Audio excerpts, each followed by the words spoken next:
I'm glad I get to make yet another video on this course, because this time I can make sure I don't refer to it as fire a bunch of times when it's clearly lava. There are the slightest of adjustments to the overall colors and textures in the stage, but I'd say aesthetically the only thing that really matters is the god-awful PNG they opted to use for the red coin puzzle. Seriously, this white background looks like something an amateur YouTuber like me would lay over the screen while gameplay footage plays in the background. Honestly, they didn't even need to change the old art for this. It's not like it was based on the in-game model of OG64. It was based off the official Bowser art for the game, and it looks close enough like Bowser that they didn't need to update it. The stage is lucky I'm not docking points for aesthetics, because that alone is enough to make me go on a rampage against Lethal Lava Land on the DS. Thankfully, after 5 consecutive stages, we're done with the new star being a Switch star. This time, it's another 5-star collection, like way back in Bob-omb Battlefield. Quite frankly, I think this stage needed a star like this. Seeing as how it's wide open sandbox and the 8 red coins were all confined to one small area, I always felt like it was a loss that there wasn't a star that required you to really traverse and look around the stage, outside of the usual 100 coin star of course. Add on to that the star is best done by jumping onto a surfing shell and surfing across the lava while carefully getting on and off platforms, and I think it makes for a fun and unique addition to the stage. It's another star that I would say improves on the experience of Mario 64. Funnily enough, that's almost all there is of note to say about it. For whatever reason, they've changed the name of the elevator tour in the volcano to simply Inside the Volcano, which doesn't make sense to me, but is inoffensive. You can get Balloon Mario in this stage, but that's kind of pointless for the most part because there are enough ways to get around as it is between the wing caps and the green shells and later stars. Although since there is a fire flower, an invisible Luigi can run across the caged mesh, and a metal Mario can actually walk on the lava like it's quicksand, which I only just learned right now. But for the most part, there's really nothing here worth discussing. Even when it comes to the map, the 2 bully stars and the rolling log star immediately show you where the star sits, but this is a small and wide open sandbox stage that you can traverse pretty quickly. The map being added doesn't really change that experience at all. It shows you where the silver stars are, but those weren't in the original version anyway, so it's not like that makes a difference for that star. The silver stars might be the only real change in the stage, and they're an improvement, so that makes the version of the stage better.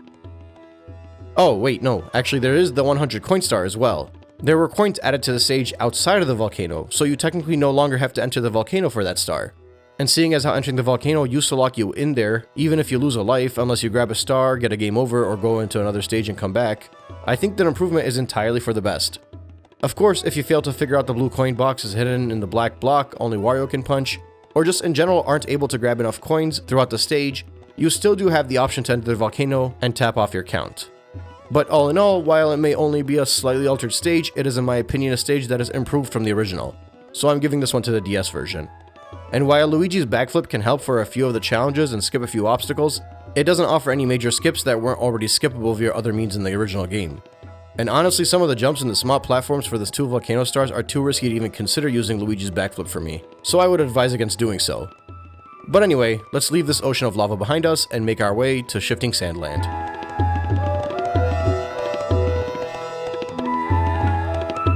The Pokies in Shifting Sandland DS don't look even remotely as lifeless as those awkwardly soulless sprites did on the original game. I mean seriously, Pokies were never meant to look this awkward, and it's funny how little I noticed that bland expression on their face for the longest time. I'd say aesthetically, the improved models are the only notable improvements in this stage, and between the Pokies and the Klepto alone, I'd have to call that a win for the handheld version. But really, I don't know if it's the color of the sand or just the textures in general used in the desert and in the inside of the pyramid, but this stage just all around looks much better and more crisp. Normally I find myself favoring the textures in the original, but this stage just looks much cleaner than it did on the Nintendo 64. Anyway, the added star here is yet another Switch star, which would be the 6th one out of the 8 stages so far. It also requires Wario because he once again has to punch the black block to expose the switch. The challenge here is different enough that I think it warrants the inclusion of the star, even if the whole switch thing is starting to sound like a broken record at this point. The switch is on the maze where the DOCKS boxes, and in order to make it to the star in time, you're going to have to perform a series of long jumps over the quicksand to make it across the path and get to the star. It's a good star, I think. The sand below is an instant death trap, so I like the added risk in the platforming challenge that it offers to players as a long jump the heavy plumber across those death traps as fast as they can while also avoiding the DOCKS boxes. So once again, despite being a star that has appeared in previous stages, that doesn't automatically make it a bad star. The red coin star and the 100 coin collection star exist in every single stage, but in every single stage they offer their own unique challenge. I view the repeated use of these switch stars and even the 5 silver stars as the same thing, at least through the first 8 stages of this game. And I think shrugging them off as nothing more than redundant padding to increase the star count of this game is a bit of a lazy argument and easy attempt to downplay the inclusion of these stars and the fun challenge they actually provide. The only actual change to the stars here come in the form of the pyramid puzzle star. While before the puzzle used to be collecting 5 random coins next to the sand waterfall, they've now been replaced by 5 silver stars. Personally, even if it seems like this isn't that big of a deal, I'd not only consider this an improvement, I'd consider it a drastic improvement, and takes one of the worst stars in the game and turns it into a very good one. On the 64 version, I'd liked the puzzle itself, but I had a lot of things going against it that I complained about. First, it's very obscurely named and you'll have to search everywhere to even know where to start, and even then you still might not figure it out. Whenever you do figure it out, it'll likely be the last place you look in the entire stage, at the very top of the pyramid next to the 3rd star. And even then, it's hidden over the edge where a wall is missing, and it's so easily missable that I imagine most people would have glossed right past it 4 or 5 times until they thought to look down. Now, obviously, it's still the same. They didn't change where the star is located, and it's still the same challenge to get there. But since the coins were changed to silver stars, they're now on the map. And I think that alone makes a star better because you can now instead go through the objective while focusing on the actual star rather than blindly searching for a puzzle because of the terribly named hint at the start of the stage. But that's not all. Since they're silver stars, their hitbox is larger too, which makes them easier to grab and you're less likely to flow past them and have to go all the way back up to the top and repeat the challenge. And there's still one more benefit. When you get the silver stars, the primary star actually sits in a sphere now, which also has a bigger hitbox and is much easier to jump into than it was originally. So needless to say, I think even though this star is virtually the exact same objective and challenge, they found a way to completely improve its implementation in the DS version and makes for a much more enjoyable objective. Aside from that, the map doesn't really affect the remaining stars. The stars do show up on the map, but a lot of them are viewable out in the open regardless. And really with the stages laid out, it's usually pretty easy to find all the stars with or without a map, so it hardly changes the experience in this open sandbox. But still, between the added switch star and the alteration of the pyramid puzzle star, it's pretty clear to me that the DS version of this stage is the superior option. Honestly, you could even remove the switch star and the map, and the improvement of pyramid puzzle alone would easily be enough to put me over the edge for DS. Because even without a map, the 5 silver stars would be much easier to catch a player's eyes than the 5 coins that look like every other coin in the game. This is another point for the DS. As far as Luigi is concerned, outside of the pyramid, there isn't really much he has to offer that the red wing cap doesn't already offer.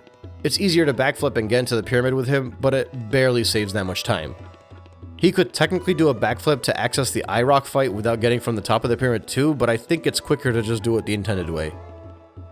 And he might help a little bit with the 2 stars that require you to climb through the inside of the pyramid, but it's nothing game-breaking and doesn't offer drastically more than Mario's backflip. So the backflip doesn't break any stars in this stage as far as I'm concerned. And with that in mind, we can once again leave the basement and stop by at Dire Docks on our way out.